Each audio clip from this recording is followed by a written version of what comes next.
Why did everyone in that briefing room look at her like she'd spoken out of turn? She wasn't new to being ignored, but something about the silence after she'd said, "Sir, I can make that shot," cut deeper than the Afghan cold outside. Chief Petty Officer Sable Winters stood behind the planning table, watching the digital terrain model flicker under fluorescent light.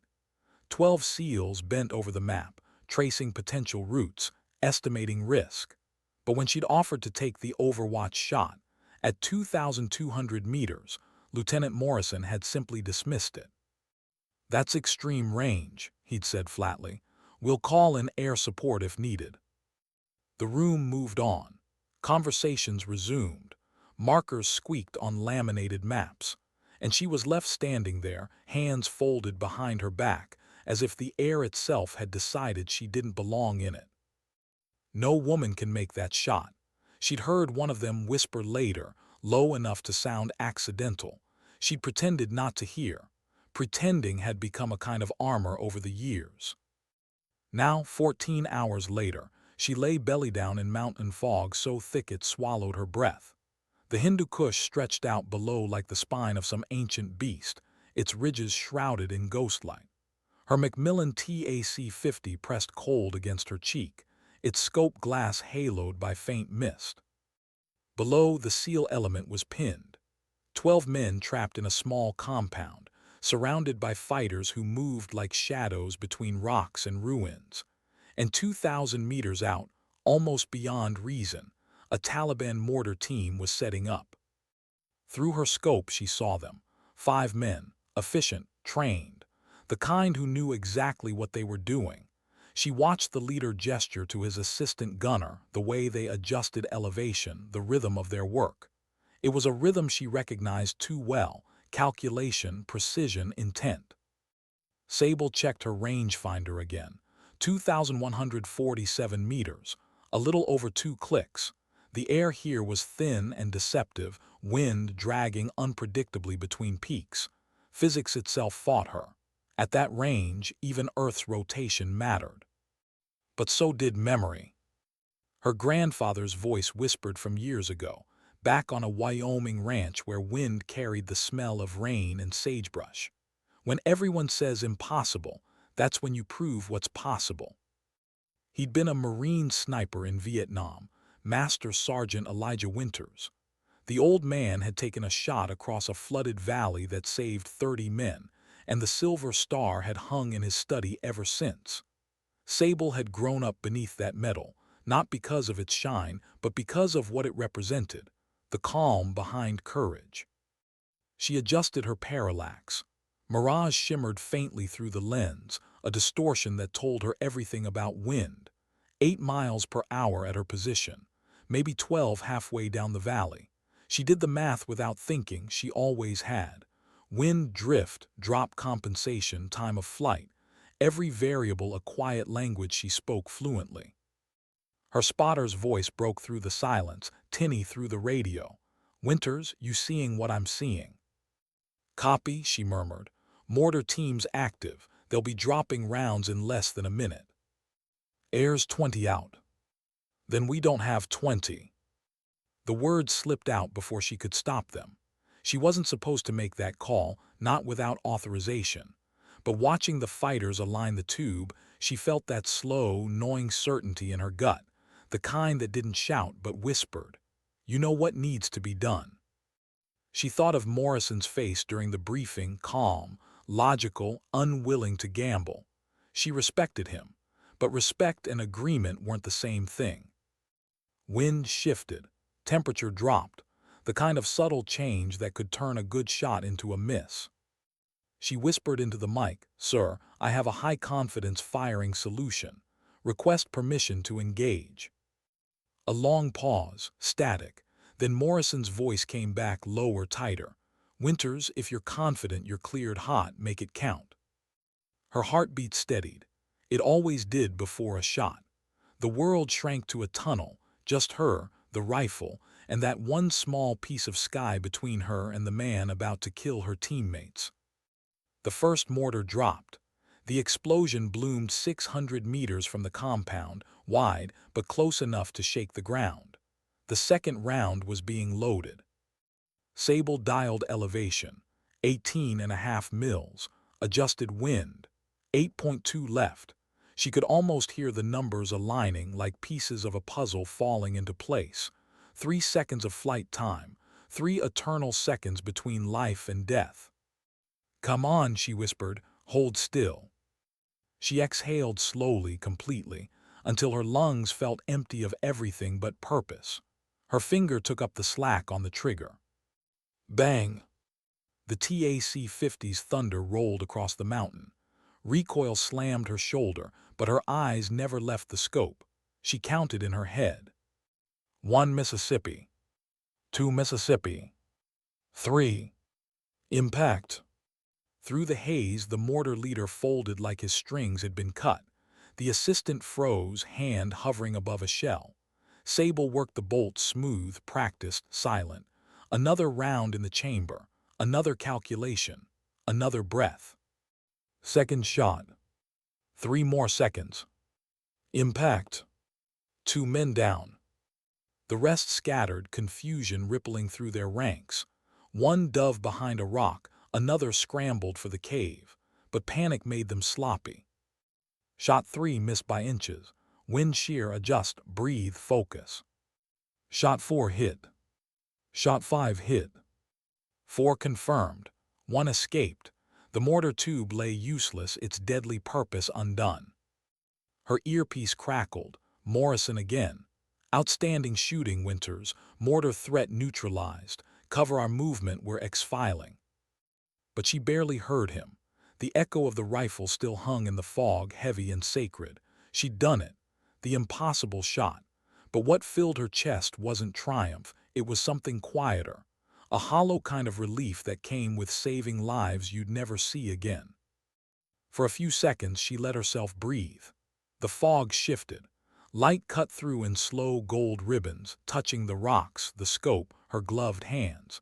She blinked against the brightness, and for a moment it looked like the light itself carried her grandfather's presence, an old man watching his student do what he once had. Back at Bagram a week later, the air was different, dry, bureaucratic, filled with after-action reports and awards. The Bronze Star felt cold in her hand. Morrison's voice echoed across the briefing room as he read the citation.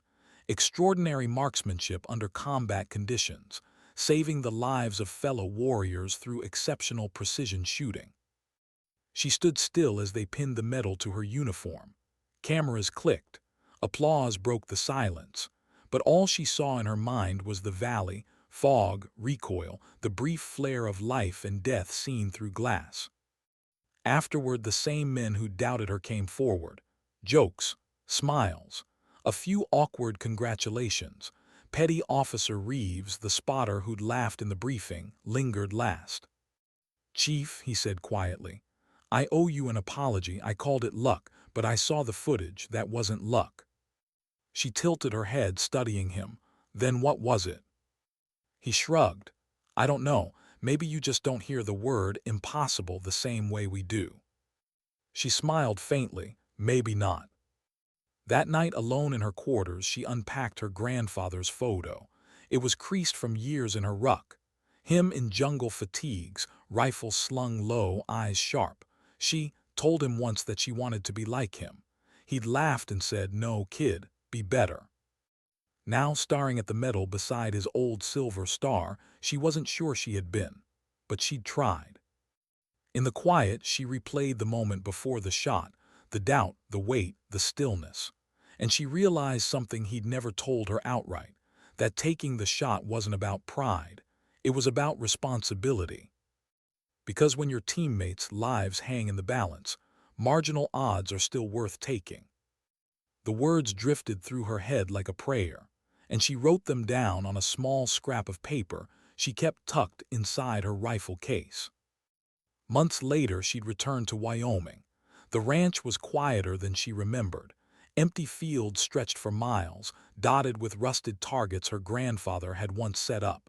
She rebuilt the range, founded a school, Winters Precision Academy, a place for law enforcement and military marksmen to train.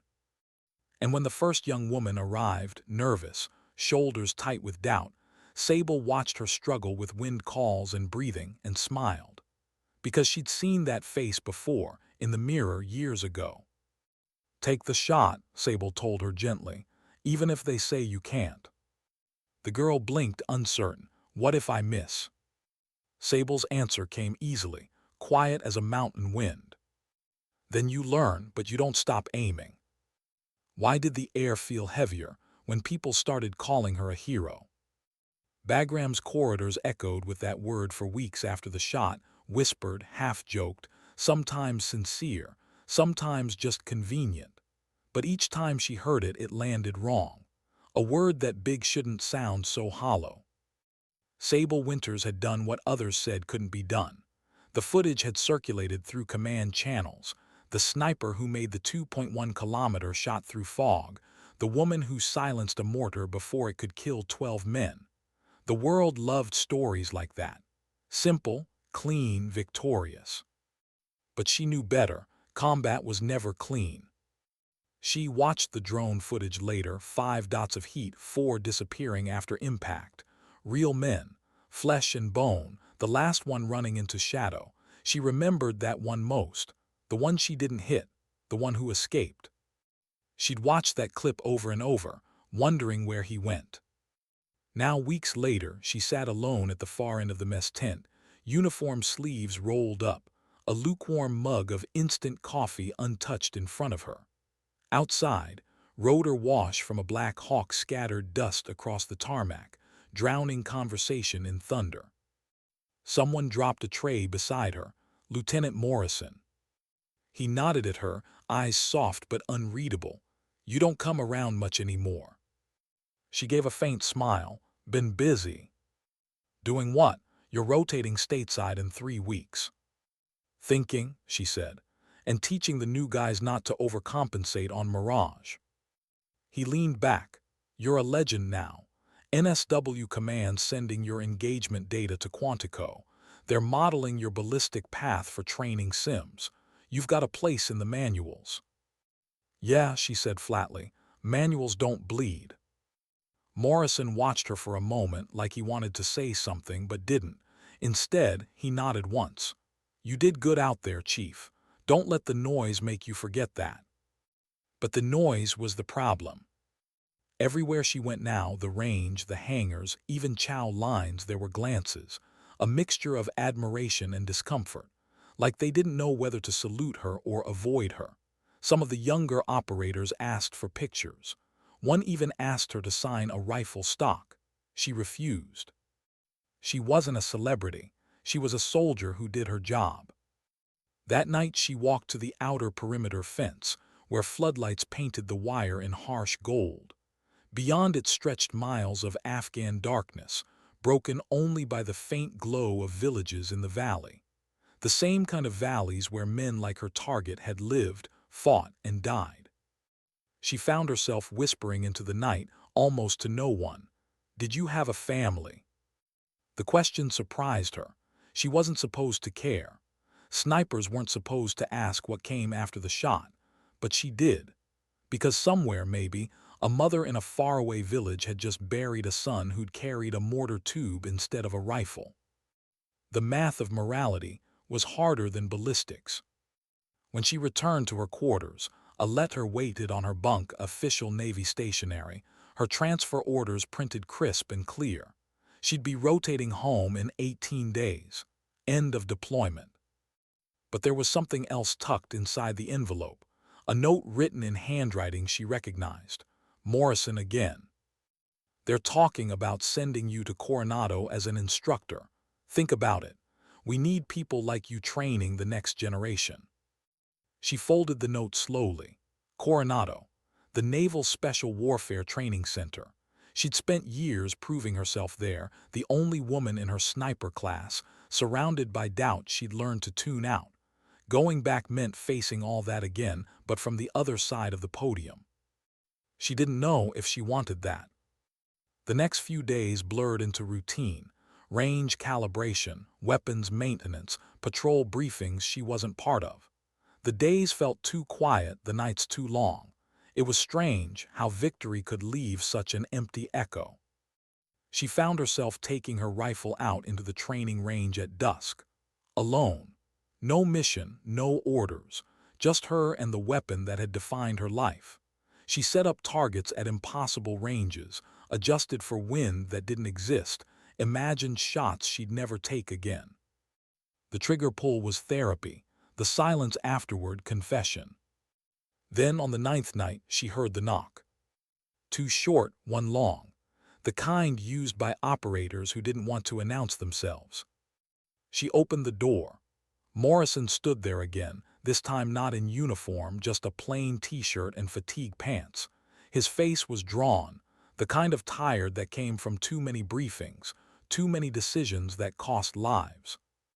"We need to talk," he said. Sable stepped aside. He handed her a small folder marked Operation Silent Dagger. She frowned. "I thought my deployment's over."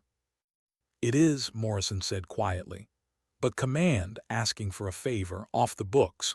Small team insertion, 2-day window, Deep Valley northeast of Jalalabad." She flipped open the folder. Satellite imagery, terrain overlays, intel summaries, and then a photo, grainy, black and white. A man bearded in tactical webbing, holding what looked like a modified 82 mortar tube. Her stomach tightened. "That's him," she said softly. "Who?" Morrison asked. "The one who got away." Morrison nodded. "He's resurfaced, and intel says he's been recruiting. Bigger network now, planning something heavy, base attack, maybe worse." Sable stared at the image, heart sinking under the weight of irony. One missed shot, one man spared by chance or mercy, and now, months later, his shadow returned. "What do you need from me?" she asked. "We've got a drone, but we need confirmation. Visual ID. He's too deep for our standard assets and airspace is restricted near the border. I can't officially assign you, but if you volunteer, you'll have operational discretion." She looked up, "And if I say no?" He sighed, "Then someone else takes the shot." Silence stretched between them, heavy and real. Sable closed the folder. "What's the window?" 48 hours. She nodded once, "Then I'll need Reeves." Morrison smiled faintly. "I figured you'd say that." He already said yes. 2 days later, the helicopter dropped them at 12,000 feet on a narrow ridgeline that felt like the end of the world. Snow flurries whispered across stone.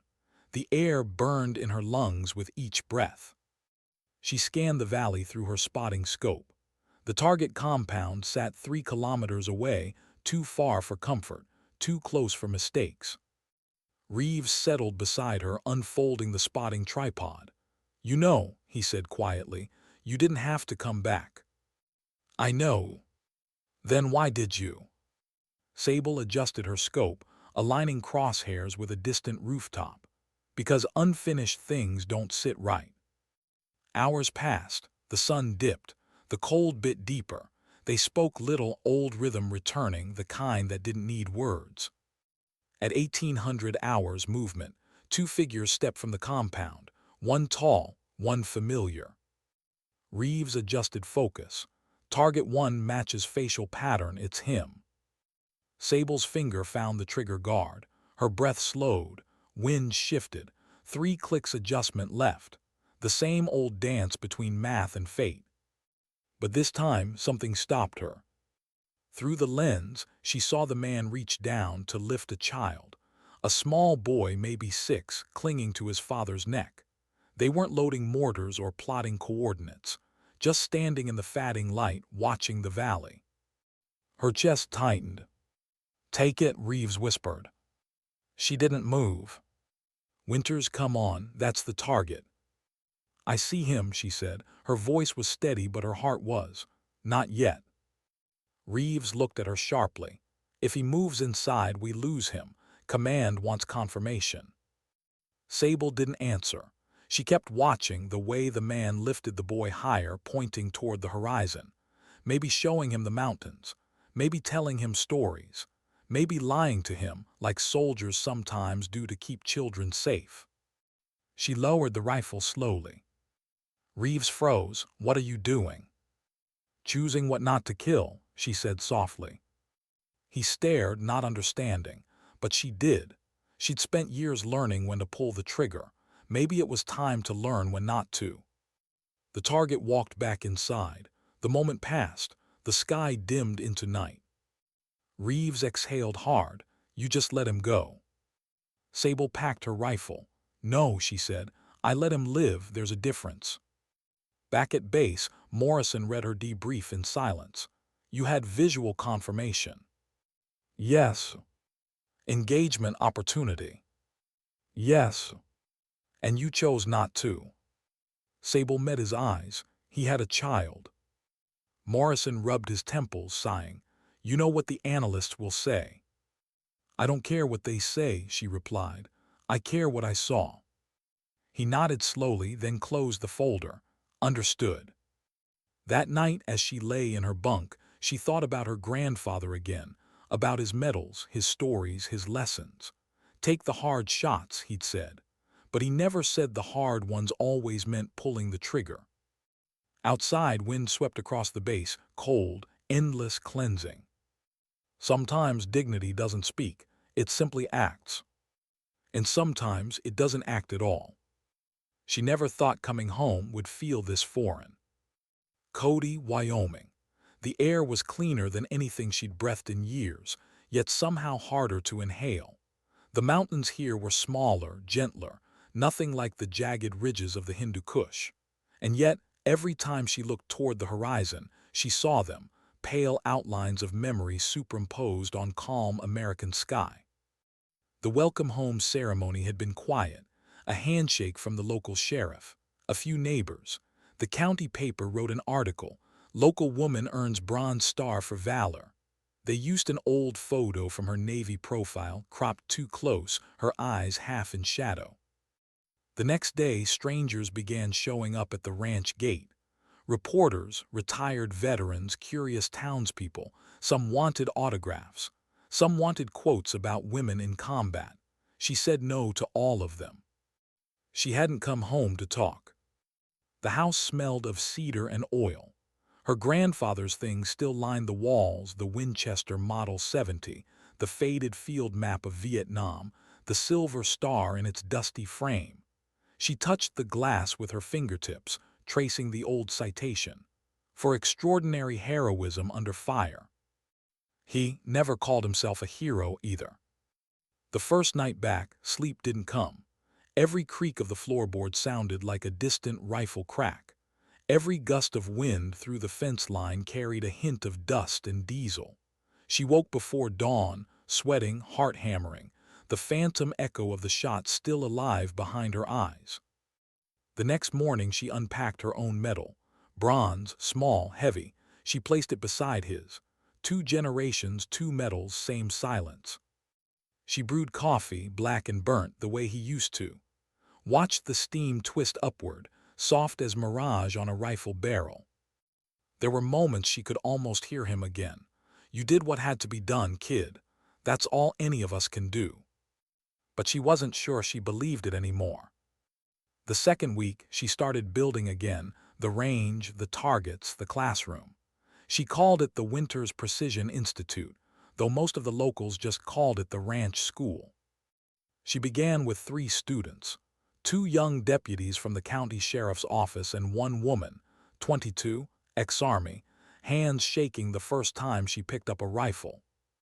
Sable watched her line up the shot, breath unsteady. "Don't force it," she said softly. "Just breathe with it." The girl nodded, fired, missed by 6 inches.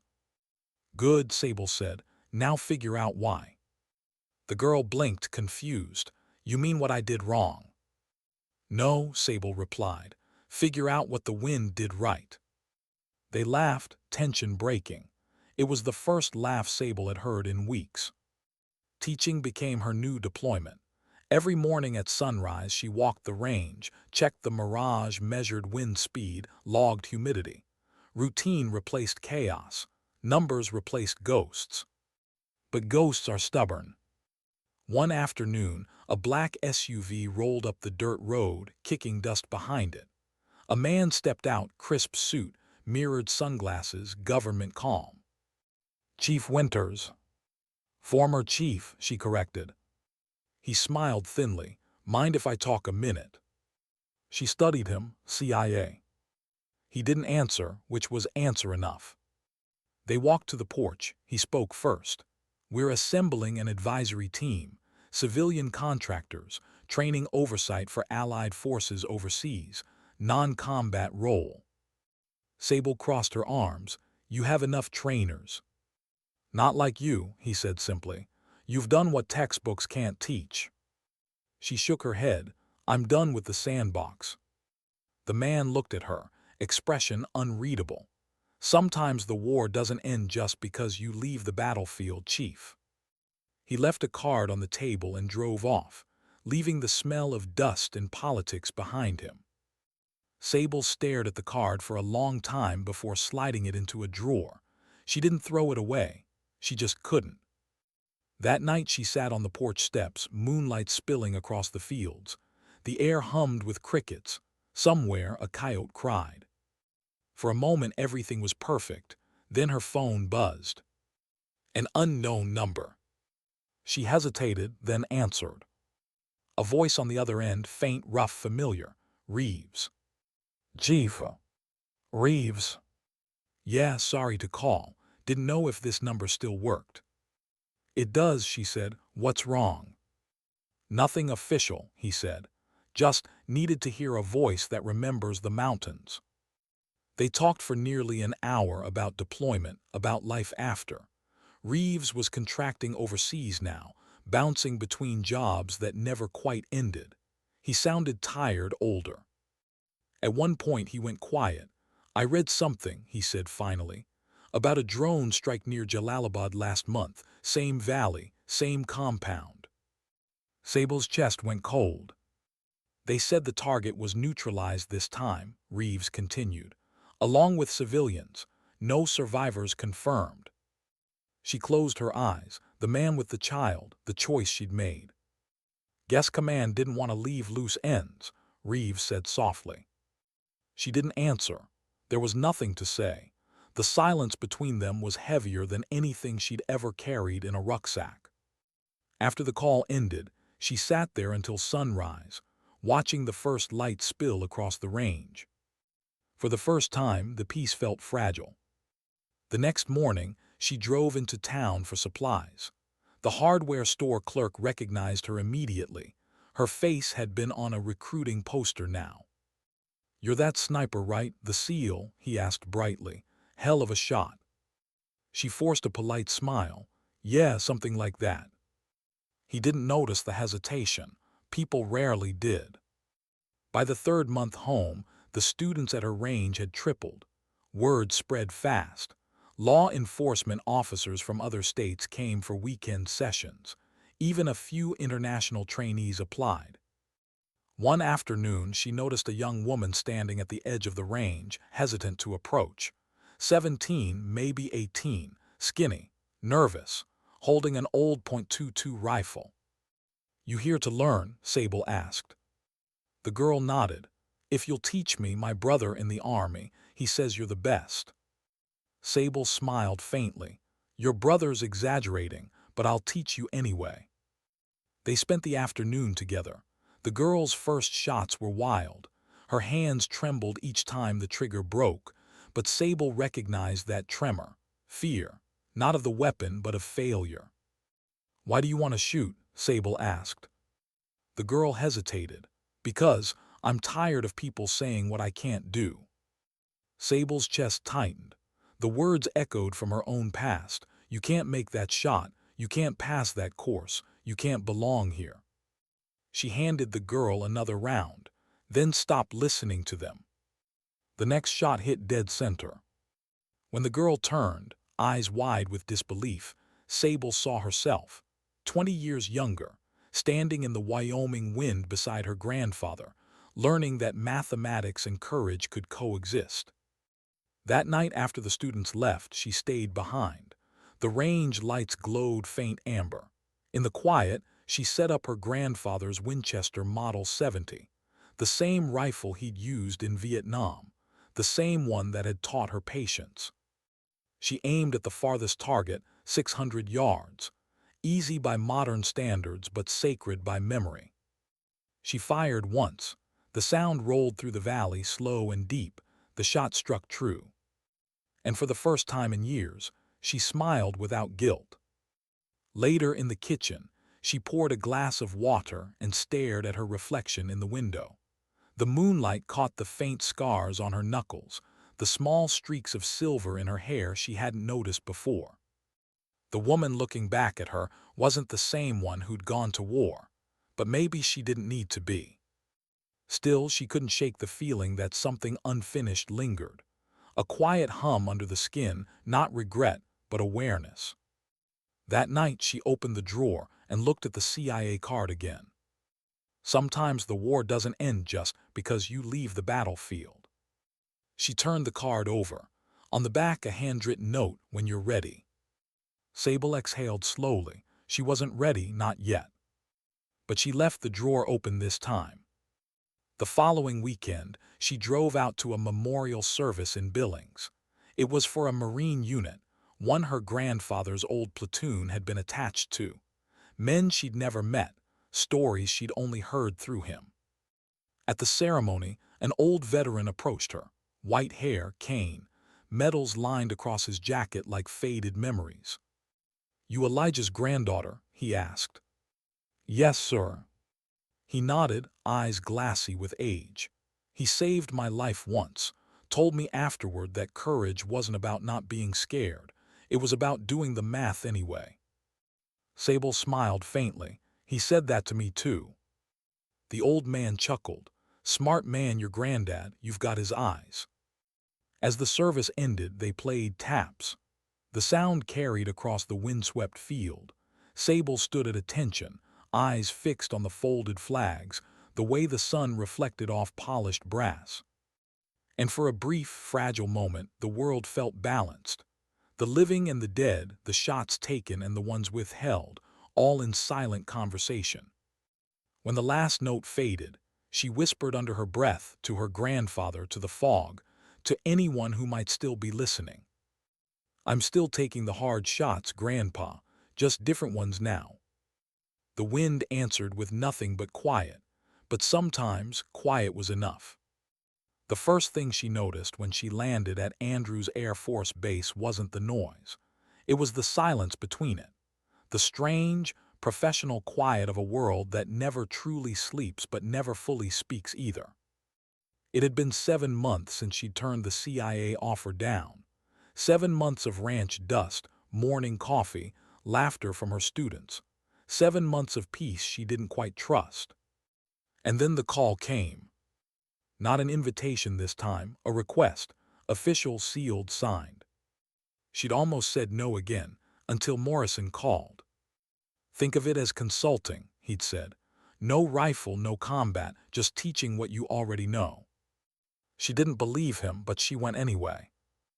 The facility was buried somewhere in Virginia, a maze of glass and steel that looked like any other federal complex, except for the security that followed you with their eyes. The briefing room was sterile, lit too brightly.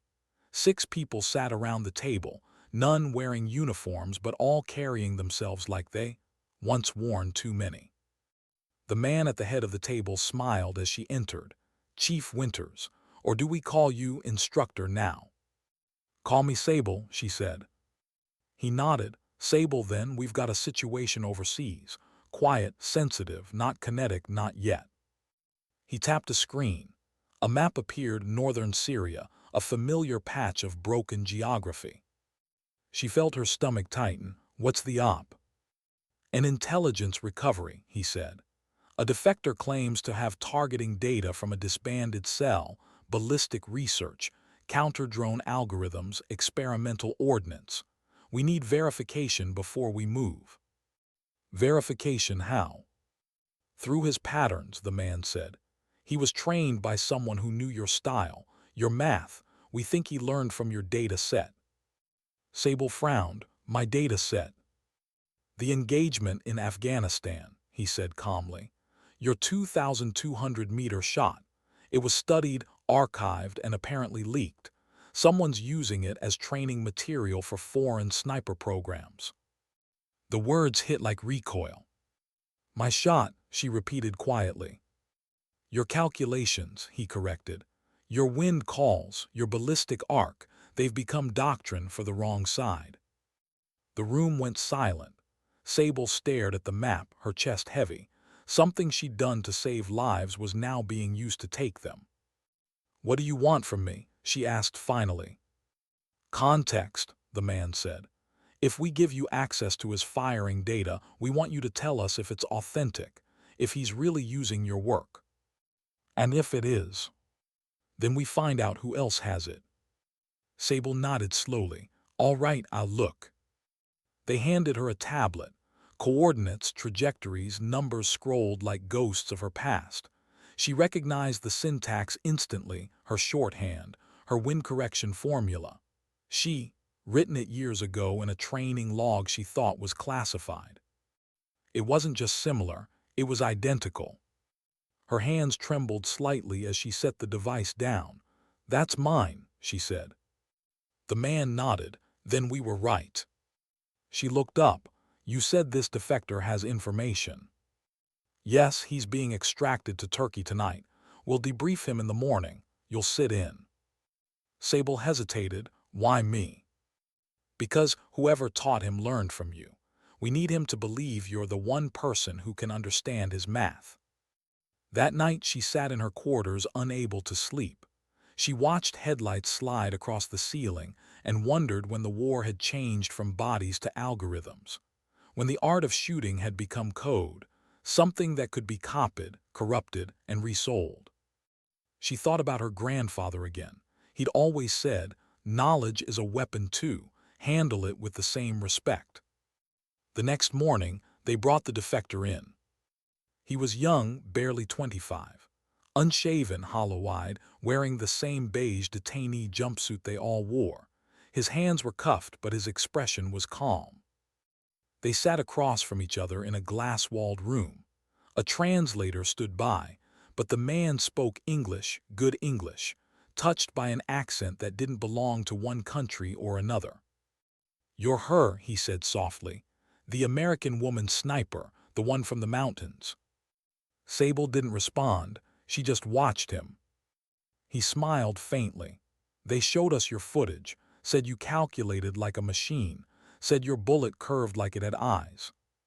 She felt something cold settle behind her ribs. Where did you learn that formula? He shrugged. It was in our training binder, from a server labeled Bagram Archive. We were told it came from a NATO study. Sable's jaw tightened. You believe everything they tell you. He looked down. I used to. Silence filled the room. Then he said something unexpected. I never wanted to fight. I wanted to learn the science, the precision, but they only taught us one way to use it. Sable studied him. There was fear in his eyes and guilt, a mirror she didn't want to look into.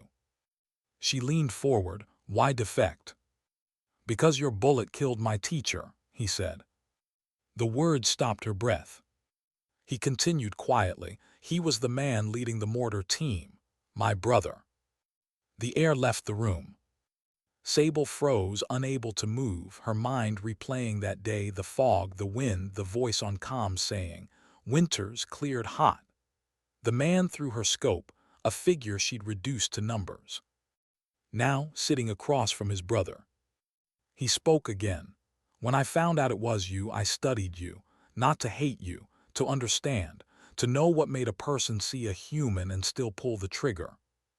Sable's throat felt dry. And did you? He shook his head. No, that's why I came here. The interpreter shifted uneasily, but neither of them noticed. The room felt too small for everything hanging between them. Guilt, truth, mathematics turned moral.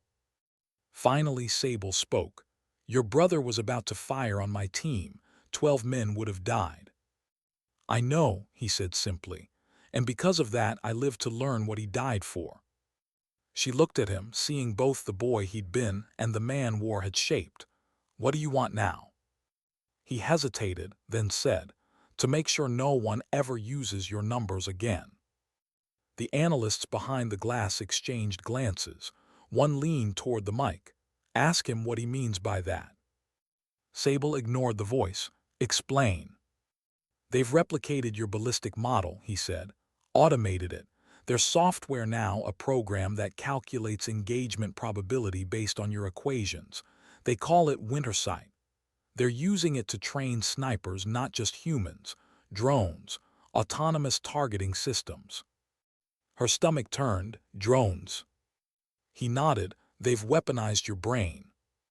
The rest of the day blurred: briefings, transcripts, endless discussions about containment and counterintel. But all Sable could hear was that one phrase: "They've weaponized your brain." That night she walked outside the compound, past the fence line where floodlights faded into the tree line. The air smelled of rain and jet fuel. She closed her eyes and listened to the hum of distant aircraft, remembering the fog, the trigger, the seconds between life and death. Back then the shot had been hers alone, intimate, human, burdened. Now it was math in a machine. She whispered to the dark, "What have we done?" Days passed. Meetings multiplied. The agency offered her a full-time advisory role, lead consultant on counter-sniper technologies. They wanted her to design training data that could outsmart her own formulas. It was supposed to be redemption, but it felt like erasure. One afternoon, she found Morrison waiting in the cafeteria. He looked older too, hair thinner, eyes weary. "I've heard," he said quietly. Sable didn't look up from her coffee. "Then you know." "I also know you didn't leak anything. Systems fail, people don't always." "That's not the point," she said. "My math killed people I never saw, and now it's teaching machines how to do it without hesitation." He nodded slowly. "You can't control what others make from your work, only how you respond to it." She sighed. "And how do you respond to ghosts that carry your signature?" He didn't have an answer. When she returned to her quarters, she opened her notebook, the same one she'd used for wind charts and distance logs years ago. She flipped to the last page and began writing again, hands steady despite the shaking in her chest. "If precision is a language, let mercy be its dialect." She underlined it once, then closed the book. The next morning, she made her decision. She met the defector again, this time without the glass wall. He looked surprised. "You came back," he said. She nodded. "You were right. The math doesn't belong to anyone, so we're going to rewrite it." He frowned. "Rewrite?" "Yes, a new algorithm. One that refuses to calculate targets without human override. A failsafe built into the code. If they've learned from me, then they'll learn the limits too." He studied her, then smiled, small, uncertain but real. "You think they'll listen?" "I don't know," she said, "but I'll make them." For weeks they worked not as soldier and prisoner, but as mathematicians, engineers of morality. They coded late into the night, blending precision with restraint. The program they built didn't eliminate warfare, but it reintroduced hesitation, the one thing machines couldn't feel but humans needed to remember. When the project was done, she turned it in without ceremony. The analysts would test it, debate it, maybe bury it. She didn't care. Her part was finished. Before leaving the facility, she stopped by the range one last time. There was an old Remington 700 on the bench, training issue. She picked it up, sighted downrange. The targets shimmered in the heat haze. She didn't fire. Instead, she whispered, "Sometimes the shot that matters most is the one you never take." She laid the rifle down gently, like closing a chapter. Outside, dawn was breaking, soft light spilling across the fields, coloring the world in quiet gold. Sable Winters walked out without looking back. For the first time in years, her hands were steady. Not because she'd stopped fighting, but because she finally understood what was worth fighting for.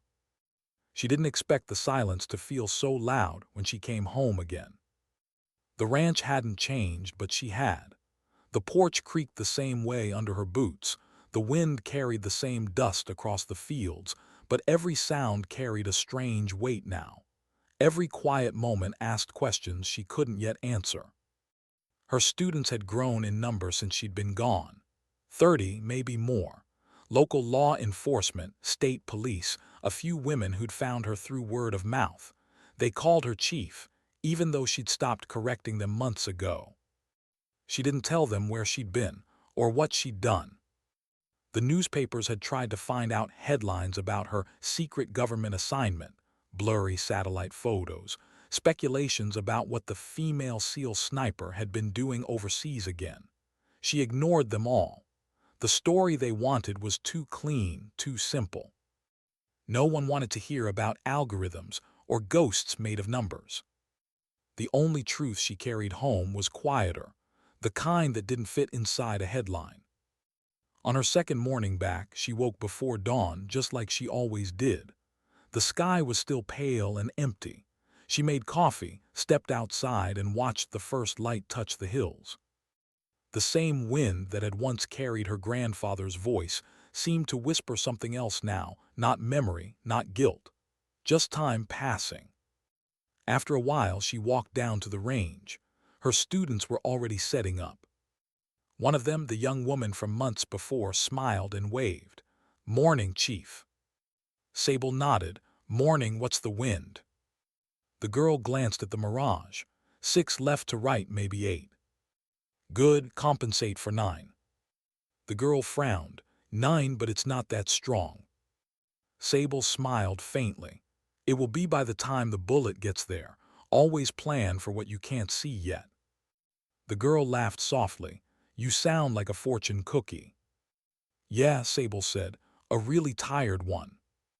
She watched her students shoot for hours, each round punctuating the air with rhythm and patience. The sound didn't bother her anymore. It was clean, controlled, purposeful. But that night, after the range lights dimmed and the world went quiet, she sat alone by the fire pit behind the house. The stars above Wyoming burned with sharp, impossible clarity. Somewhere beyond them, she thought, satellites still carried her math, code, patterns, trajectories she could never undo. Reeves called again a few days later. "Chief, you back home?" "Yeah." "How's the range?" "Still standing." "Good," he said. There was a pause, then his voice dropped lower. "You heard about the leak." Sable felt her pulse quicken. "What leak?" "Winter sight," he said. "The code you rewrote. Someone got hold of a version. It's out in the wild again. No one's sure how." She closed her eyes. "That's not possible. We secured it." "Yeah," Reeves said grimly. "So did the last guys who lost it." The line went quiet. Then he added, "They're saying some drone systems overseas have integrated it without the human override." Sable didn't speak for a long time. When she finally did, her voice was flat. So the machine learned how to forget hesitation. "Looks that way." "Where?" Reeves hesitated. "I don't know if I should tell you." "Tell me anyway." "Eastern Europe, training fields, contractors using it for live fire testing." She felt something inside her shift, not anger, not fear. A colder, clearer thing. "Send me what you have," she said. "Sable." "Send it." That night her laptop glowed pale blue against the dark. Files opened. Documents, video feeds, telemetry data. Lines of code modified, expanded, stripped of the safety she'd built in. Her work, but warped. She scrolled through until the last line of code stopped her. Someone had renamed it. Winter Sight 2. Her name, her legacy. She leaned back, breathing slow. The screen reflected in her eyes like a mirror she no longer recognized. For a long time, she sat there without moving. Then she opened a notepad and wrote 4 words at the top of a blank page. "You can't unteach precision." The next morning she drove into town. The mountains glowed pink in the distance. The radio played softly, old country, static between stations. At the diner, she met Morrison. He looked older than she remembered. Maybe they both did. He studied her across the table. "Reeves called me," he said. "You shouldn't get involved." She stirred her coffee. "I already am." "This isn't your burden anymore, Sable." "It's my math, John." He sighed. "You did your part. The rest isn't on you." She looked up. "You ever wonder what happens when the bullet you fired keeps flying long after you've stopped pulling triggers?" He didn't answer. "I used to think the hardest part was making the shot," she continued. "Now I know it's living with the echo." He leaned back, rubbing his jaw. "You sound like you're gearing up for something." She didn't answer directly. "Do you still have contacts in Quantico?" His eyes narrowed. "Why?" "Because if they're using my model without the failsafe, we need to find who's authorizing it. Before someone decides, hesitation is inefficient again." He nodded slowly. "You're serious?" She met his gaze. "Always was." That afternoon she drove back to the ranch and began packing. Not weapons, not anymore. Just her laptop, notebooks, old field logs, the tools of a different kind of battle. When she opened her grandfather's rifle cabinet, she hesitated. The Winchester gleamed softly under the light. She reached in, ran her hand along the barrel, then closed the door again. This fight wouldn't need bullets, just truth. Before leaving, she stood on the porch one last time, looking out at the range, her sanctuary, her inheritance. The air was still. The targets stood silent under the sun. She whispered to no one, "You taught me to aim for what matters, Grandpa. This is what matters now." Washington was a blur of suits and silence. Meetings behind closed doors, security clearances renewed, files reviewed. When she spoke to the defense analysts, their expressions shifted from curiosity to discomfort. "Chief Winters," one of them said, "your contributions to the Wintersight system are classified. You're not authorized to." She cut him off. "Then unclassify them before they classify more bodies." The man blinked. "Excuse me." "You built on my work," she said, voice steady. "Then stripped out its conscience. You automated judgment. And now you're surprised the results are monstrous." Another analyst tried to interject, but she kept going. "You want precision without humanity, but precision without empathy is just murder-wearing math." The room went silent. Someone cleared their throat. "You're emotional, Chief." Sable smiled coldly. "You're welcome. You needed someone to be." After that, she wasn't invited back. But she'd made her point. Over the next month, whispers began. Oversight committees, leaks, audits, the kind of bureaucratic tremors that rattled foundations slowly but relentlessly. She didn't care about credit. She cared about consequence. One evening she stood again on the Wyoming porch, wind tugging her hair, horizon burning orange. Her phone buzzed an encrypted message. From Reeves. They shut it down. Just that, 2 words. She smiled faintly, not triumph, something quieter, closure maybe. The next day she reopened the range. Her students returned. The young woman she'd trained months ago approached her, eyes bright. "Chief, you still teaching wind calls?" Sable chuckled. "Always." The girl nodded toward the targets. "Then what's today's lesson?" Sable looked at the valley, the hills, the vast calm that had once been chaos. "Same as always," she said softly. "Know what you're aiming at, and why." They spent the afternoon in quiet practice. The sound of gunfire rolled across the land, sharp, rhythmic, disciplined. Each shot carried purpose. Each miss carried patience. As the sun fell low, Sable gathered the brass casings, fingers brushing the warm metal. She turned one over, holding it to the light. So much of life, she thought, was just this, spent shells and echoes. What mattered wasn't the noise you made, but what you left behind when the noise stopped. That night she wrote again in her notebook. Precision isn't about control. It's about understanding consequence. She closed the book, sat in silence. And for once it was the kind that healed, not haunted. The wind outside whispered through the grass, carrying with it the faint scent of rain and sage, and maybe something else too, something like peace. Because finally, after all the calculations, all the missions, all the miles between who she was and who she'd become, Chief Petty Officer Sable Winters understood something simple.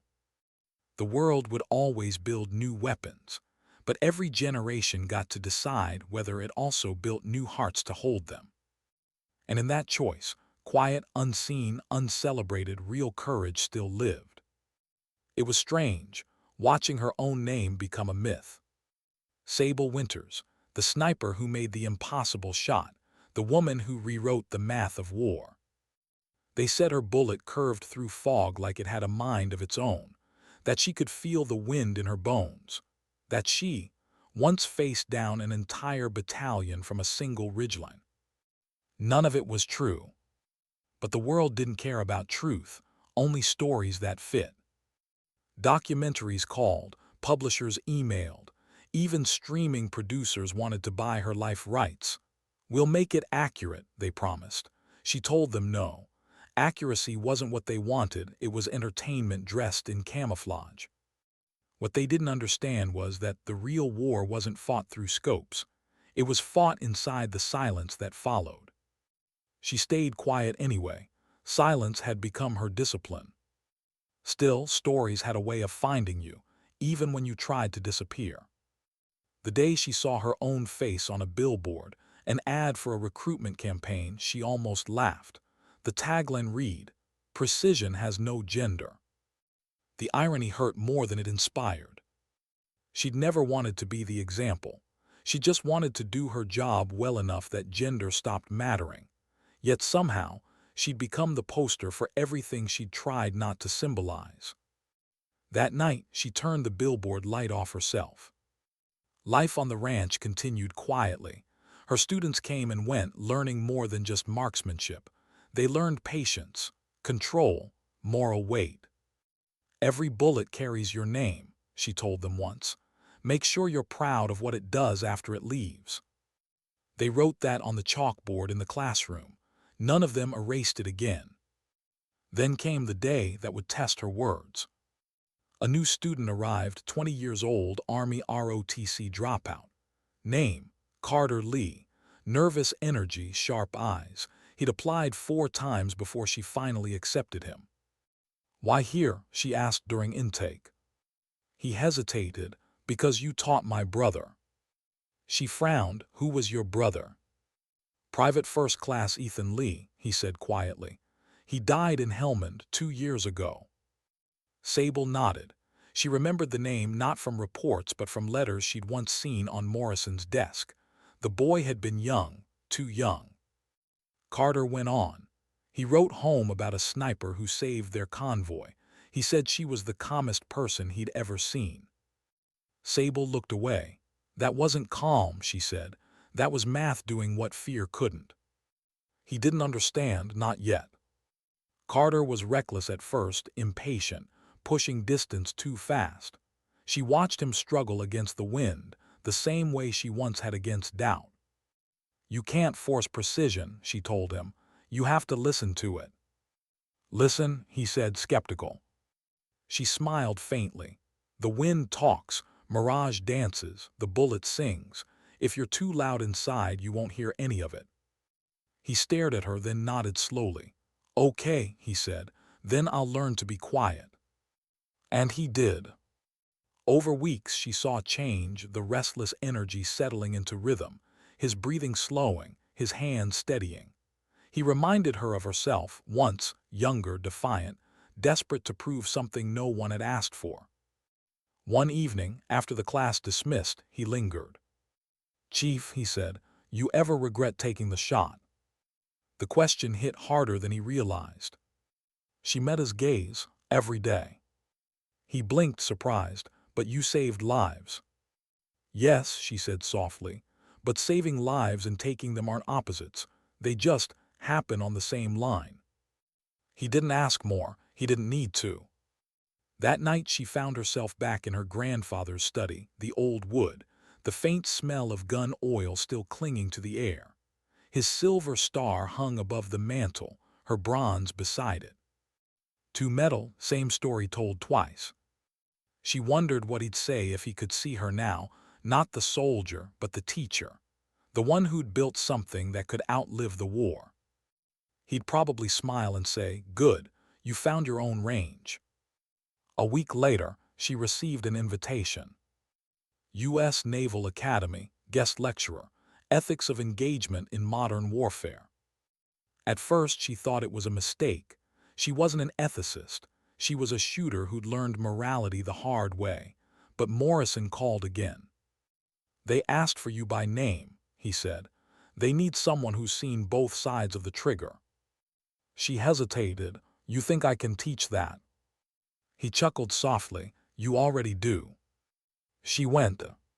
The lecture hall was full, midshipmen, instructors, a few officers who'd clearly come out of curiosity more than respect. She stood at the front in plain clothes, hair tied back, hands steady around the microphone.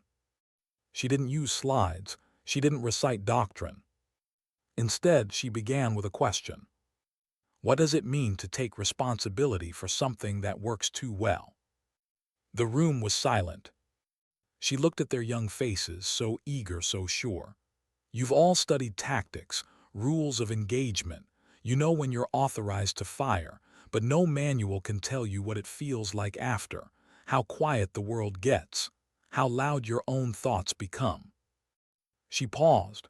Precision without purpose is just vanity, and purpose without empathy is just obedience. A hand went up. "Ma'am, with respect, don't we fight so others don't have to?" She nodded slowly. "Yes, but don't forget that fighting can become habit, and habits don't ask for justification, they just act." The room stayed quiet after that. A few took notes, but most just listened. When the lecture ended, a young woman approached her. Cadet uniform crisp, posture sharp. "Chief Winters," she said softly, "I wanted to thank you." "For what?" "For saying what no one else does, that it's okay to feel something." Sable smiled. "Feeling's not weakness, it's proof you haven't become the weapon." On the flight back to Wyoming, she sat by the window, watching the clouds drift like pale continents beneath her. For the first time, she felt something close to peace, not the absence of conflict, but understanding its place. When she landed, Carter met her at the gate. "You missed the match," he said, grinning. "The sheriff's department finally beat us by 1 point." "About time someone did," she said, laughing. "Yeah, but they cheated. Wind was on their side." "Wind always picks a favorite." He looked at her for a moment, serious now. "You know, Chief, you changed the way I think about shooting, about all of it." "How so?" He shrugged. "You taught me that it's not about hitting something far away. It's about knowing what happens when you do." She nodded. "Then you learned the only lesson that matters." That evening the range was quiet. No students, no echoes, just her and the sunset. She walked the firing line slowly, touching each bench, each scar on the wood. Every mark held a story, a breath held too long, a heartbeat caught between fear and focus. At the last station she stopped. The air was perfectly still. She lifted her grandfather's Winchester from its case one final time, set a single round into the chamber, looked downrange. The target was an old steel plate, weathered and dented. She didn't aim to hit it this time. She just wanted to feel the rhythm again, the old ritual. She closed one eye, focused, then slowly lowered the rifle. Somewhere deep inside, something let go. She smiled, just barely. "Guess I finally learned when not to shoot." That night she sat at her desk under the soft lamplight, writing one last entry in her notebook. Legacy isn't measured by distance. It's measured by what we choose to leave behind. She set the pen down, leaned back, and listened to the wind outside, gentle, familiar, forgiving. Somewhere out there, her students were growing into the lessons she'd left them. Some would wear badges. Some would wear uniforms. Some would teach others, carrying her words like quiet instructions. Know what you're aiming at and why. And maybe that was enough. Because not every soldier's war ends with a medal or a mission. Some end with a choice, to build something better from the ashes of what came before. Sable Winters didn't need to prove anything anymore. She'd already hit the farthest target there was. Herself. Some stories end quietly, not with applause but with wind through grass. Years had passed since the shot in the Hindu Kush, since the lectures, since she'd watched her name become a symbol and then fade again. History had moved on, but the echo of a single bullet still traveled somewhere between memory and myth. Sable Winters no longer wore uniforms. She no longer carried rank. On paper, she was just another veteran living on a ranch in Wyoming. But everyone who came to her range still called her chief, out of respect, out of habit, out of something deeper they couldn't quite name. The world outside her valley changed fast. Drones replaced scouts. Algorithms replaced judgment. The language of war grew colder, more efficient, more digital. Sometimes she watched the news and wondered if the machines had finally learned everything, except hesitation. She still trained people, police, rescue units, sometimes even young engineers who wanted to understand the old physics of patience. But now she taught differently, less about bullets, more about what came before them. Don't mistake accuracy for purpose, she told her students. You can hit anything if you aim long enough, but not everything deserves to be hit. Her words stuck, they always did. One afternoon, a government sedan appeared on the gravel road leading to her ranch. It kicked dust into the air like a signal from another life. A woman stepped out, early 30s, neat suit, a folder under one arm. She introduced herself as Captain Lena Holt, Defense Research Division. "Ma'am," she said respectfully, "we're updating the ethics curriculum for next-generation operators. Your lectures are still mandatory reading. We were hopping for your input." Sable smiled faintly. "You still teaching people how to pull triggers?" Holt hesitated, trying to teach them when not to. That earned a nod. "Then you're doing the hard part." They sat on the porch, sunlight spilling through the railing. Holt flipped open the folder, reports, programs, data charts. Among them, Sable saw something familiar. A new AI interface, Winter's Protocol. She looked up. "You used my name again." Holt smiled nervously. "It's symbolic, ma'am, a safeguard routine. Before an autonomous system fires, it has to run an emotional reasoning sequence, a pause modeled after your engagement data. 3 seconds, the human interval." Sable blinked slowly. 3 seconds. "Yes, ma'am, we call it the pause. It's your legacy." The words sank in like a heartbeat, remembered after silence. Her worst fear, becoming a machine's blueprint, had somehow become the one thing that stopped it from acting too fast. She leaned back, exhaling. "You know, Captain, I used to hate those 3 seconds." "Why?" "Because I thought they were hesitation. Now I think they were the only part that made me human." Holt smiled softly. "Then we'll keep them human." When the car left, Sable stood in the driveway long after it disappeared over the hill. The wind moved through the grass like an old friend, whispering something she couldn't quite hear. That night she wrote one line in her notebook. Legacy isn't about control. It's about leaving a pause between cause and consequence. Weeks turned into months. The range stayed busy. Carter, her once reckless student, now taught the beginners. His calm voice echoed across the valley, firm and patient. He had learned well. One evening, as the sun bled into the horizon, he joined her on the porch. "Chief," he said, "I got accepted into the Federal Training Directorate. They want me to teach full-time." Sable smiled. "So you're leaving?" He nodded. "Feels strange, this place is home." "It'll still be here," she said. "You'll just carry it somewhere else." He looked down. "You think I'm ready?" You were ready the day you stopped asking that question. He chuckled. You sound like your grandfather. Good, she said softly. Someone should. He grew serious again. You ever think about going back out there, teaching on the big stage again? Sable gazed at the horizon, the line where mountains met sky. I did my teaching. Now it's your turn. He nodded, but his voice softened.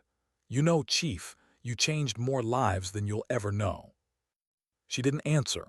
She just smiled, small and proud, and looked away so he wouldn't see the tears she didn't plan on showing. When he left, the night came quickly. Stars blinked awake one by one. She listened to the quiet hum of crickets and the low creak of the porch wood beneath her boots. For once the silence didn't feel heavy, it felt earned. But peace, like wind, never stayed still. A few months later, a package arrived unmarked, no return address.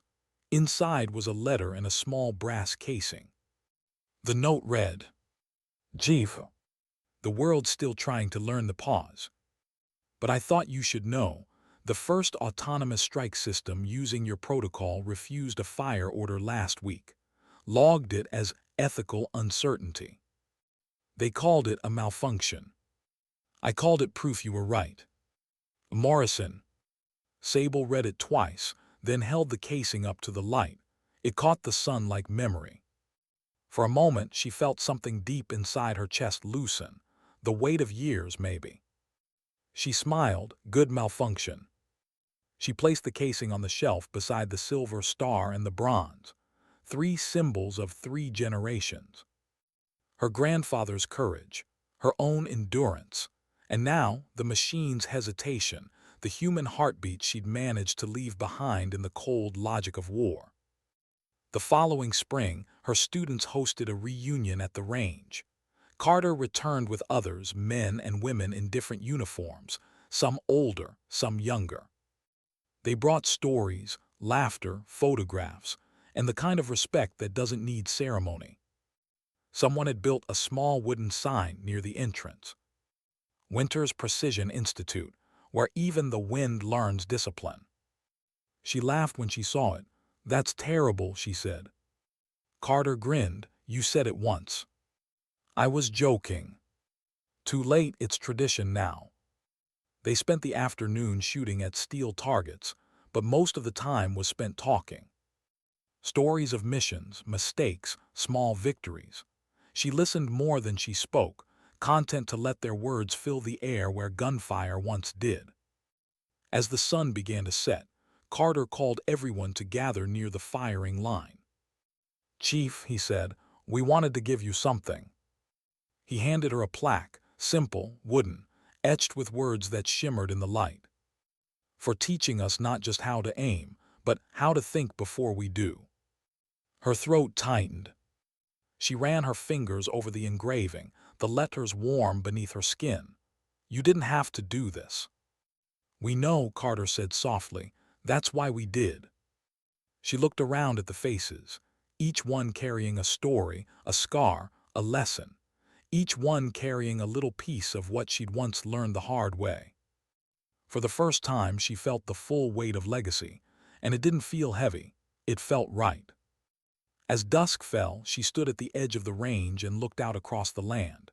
The wind brushed her face, gentle, familiar. She closed her eyes and let it move through her hair. In the distance, a coyote called. Somewhere nearby, laughter echoed. And beneath it all, silence, perfect, balanced silence. She whispered to herself, sometimes dignity doesn't speak, it simply acts. And in that moment, she realized her grandfather had been wrong about one thing. Legacy wasn't about taking the hard shots others wouldn't. It was about teaching others to know when not to. The sun slipped behind the mountains, turning the sky the color of brass and memory. She turned back toward the porch, the fire pit glowing faintly against the dark.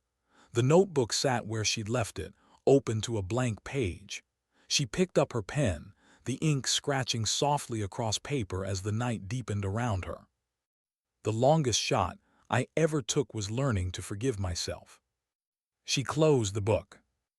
And as the last light faded, Sable Winters, soldier, teacher, mathematician of mercy, sat in quiet triumph, surrounded by the sound of wind and the living proof that precision, when tempered by heart, could build something worth leaving behind. Somewhere far away, machines still calculated angles. But here, in this valley, humanity remembered the pause. She woke to the sound of rain on the roof, soft, steady, the kind that carries memory in every drop. Spring had come early to Wyoming. The valley was green again, wildflowers pushing through soil that had seen too many winters. The air smelled like pine and earth, and peace. Sable Winters sat on the porch, wrapped in her grandfather's old field jacket. Her coffee had gone cold hours ago, but she didn't mind. She was watching the range in the distance, her range, as the morning mist lifted off the targets one by one. Everything she'd built was still standing. The benches, the steel plates, the weathered sign that Carter had made. Where even the wind learns discipline. It still made her smile. She was older now. The hair at her temples silvered, her eyes softened by time but still sharp enough to read mirage at 800 yards. Her hands shook sometimes, not from fear, but from life reminding her it was still passing. Carter ran the institute now. She stepped back quietly, letting him take the lead. He still came by every week, coffee in hand, stories about the new recruits, the lessons he'd learned. She listened, proud in silence. He turned out well, they all had. One afternoon, a young journalist came up the drive. Not one of the sensationalists, this one was different. She looked nervous, respectful. "Ms. Winters," she began, "I'm writing a feature for American Valor. It's about military legacies, people who changed how the armed forces think, not just fight. May I ask you a few questions?" Sable hesitated, then nodded. "As long as you're not writing about the shot." The young woman smiled faintly. "I'm not interested in the bullet, ma'am. I'm interested in the pause." That caught her attention. They sat on the porch as rain turned to mist. The journalist asked about teaching, about the Winters protocol, about how it felt to know her name lived inside machines. Sable thought for a long time before answering. "It's strange," she said finally. "I used to think legacy meant being remembered, but it's not. Legacy means leaving something that keeps remembering for you even when you stop." The journalist wrote that down carefully. Then she asked the last question. "If you could tell the next generation one thing, the ones who'll grow up never knowing a world without your code, what would you say?" Sable looked out at the valley, sunlight breaking through the clouds, lighting the wet grass in gold. "I'd tell them that precision is easy," she said softly. "Compassion isn't, and one without the other isn't worth a damn." The interview ended there. The article came out months later. It wasn't flashy. No headlines about impossible shots or perfect soldiers, just a quiet piece titled, "The Woman Who Taught Machines to Hesitate." It spread faster than she expected. Soldiers read it. Engineers quoted it. Even schools used it in ethics classes. But Sable didn't read the comments. She didn't need to. The story wasn't hers anymore. Years passed quietly. The ranch grew busier. More students came. More young women stood where she once had, eyes full of doubt and fire, learning that steady breathing could change the world. And as for Sable, she moved slower, spoke softer, but her mind remained sharp. Some nights she still dreamed of fog and mountains, of voices on the radio calling, targets at 3,000 meters. But now the dreams ended differently. The rifle lowered. The wind calmed. And the valley stayed silent. One winter morning, Carter found her sitting by the fire pit, watching the sunrise. A blanket around her shoulders, her notebook open in her lap.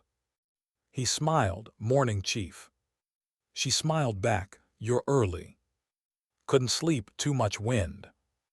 "There's no such thing," she said, "only unread wind." He laughed, then his expression softened. You know the Academy just named their new ethics center after you. She raised an eyebrow. After me. He nodded. The Winters Center for Ethical Engagement. They even quoted you on the wall. The hardest target to hit is your own conscience, but it's the only one worth aiming for. Sable laughed quietly. I never said that exactly. He grinned. Close enough. She shook her head. They always make things sound cleaner than they were. That's their job, he said. Ours was to get dirty. Still is, she murmured. They sat in silence for a while, watching the light spread over the fields. After a moment, she spoke again. You're doing good work, Carter. The world needs teachers more than it needs heroes. He nodded slowly. You taught me that. She smiled. Then I can finally retire. He frowned slightly. You already did. Not really, she said. I just changed uniforms. She handed him her notebook. Worn, edges frayed, pages filled with numbers, thoughts, small notes to herself. What's this? He asked. Everything that mattered, she said. Equations, lessons, a few ghosts, it's yours now. He opened it to the first page. Her handwriting was neat, precise. The first line read, the bullet's path is predictable, the heart's is. That's why both need discipline. He closed it gently. I'll take care of it. I know. When he left, she stayed outside. The air smelled of snow, though the sky was clear. She watched the sun climb higher, listened to the silence stretch long and patient. She'd spent her whole life measuring distance, between targets, between people, between what she felt and what she could admit. Now, for the first time, she felt none. That night, she wrote one last entry in a new notebook, her handwriting slower but still steady. If anyone finds this, know that I was never chasing glory. I was chasing understanding. I wanted to know how far a bullet could travel without losing its soul, and how far a human could go before finding it again. She placed the notebook beside her grandfather's rifle and the medals on the mantle. Then she turned off the light and let the night settle around her like an old friend. Weeks later, Carter came to check on her. The house was quiet. On the desk sat a single note in her handwriting. Range is yours now. Keep teaching the pause. She was gone, peacefully, as if the wind had simply carried her away. At her memorial, no one wore dress uniforms. She asked them not to. They came in flannel shirts, old boots, denim jackets, the way soldiers look when they stop being soldiers. Carter spoke simply. She didn't leave us with medals or orders. She left us with questions, the kind that make you better for asking. He paused, eyes wet, and she left us this. He lifted her old Winchester rifle. The crowd went silent. She taught me that pulling a trigger isn't the point. It's knowing why you would and when you wouldn't. That's what she gave us. That's what she gave the world. He aimed at the horizon, just like she had taught him. Then, instead of firing, he lowered the rifle. The sound of silence spread across the valley, deep, beautiful, infinite. Someone whispered, the pause. Everyone understood. Later, after the crowd left, Carter stood alone at the range. The evening light turned the sky the color of brass. He picked up a single spent casing that had been placed on the memorial stone. It was hers, the one Morrison had sent. He turned it over in his hand and smiled. Good malfunction, he said softly. The wind answered with a gentle push against his shoulder, like approval. He looked out at the hills, the fatting sun, the quiet range where she'd taught so many how to see the world differently. And in that stillness, it felt like she was still there, in the numbers, the breath between shots, the invisible heartbeat of the wind. He whispered, targets at 3,000 meters. Then he smiled, and still listening. The wind moved through the valley, carrying the last light of day, touching the rifles, the flags, the flowers left at her stone. No thunder, no farewell gunfire, just the sound of everything she'd built breathing quietly on its own. Because Chief Petty Officer Sable Winters had proven something no weapon ever could. That precision could serve compassion. That silence could speak louder than power. And that sometimes dignity doesn't speak. It simply acts, and then leaves the world a little steadier than before. Her story didn't end with a shot. It ended with a pause, one that never truly stopped echoing.